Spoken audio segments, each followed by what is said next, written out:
Hello বন্ধুরা, তোমরা সবাই কেমন আছো? আশা করি ভালোই আছো, আমিও ভালো আছি। আজকে সকাল সকাল স্নান করে চলে গেছিলাম বাজারে, কারণ এই শ্রাবণ মাসের লাস্ট সোমবার, কালকে আমি উপোস করবো বলে একটু বাজার করে নিয়ে এসেছিলাম, মানে ফল কিনতে গেছিলাম বাজারে। এবার খুব বৃষ্টি হওয়াতে বাজারে প্রচণ্ড জল কাদা ভর্তি ছিল, আর অনেকটা লেট হয়ে গেছিলো, বেলা হয়ে গেছিলো বাজারে যেতে।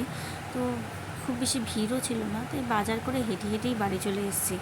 বাড়িতে এসে সেই ফলগুলোকে ঝুড়িতে ঢেলে ফেলেছি। এই কিছু ফল কিনতেই এত দূর বাজারে যেতে হয়েছিল। রাত্রেবেলা তারপরে ফুলটা গিয়ে কিনে এনেছিলাম, কারণ সকালবেলা কখন যাব বাজারে ফুল কিনতে, আবার আসবো, এসে পুজো দিতে যাব, ওই জন্য রাত্রেবেলাই একেবারে ফুলটা কিনে বাড়িতে নিয়ে চলে এসেছি।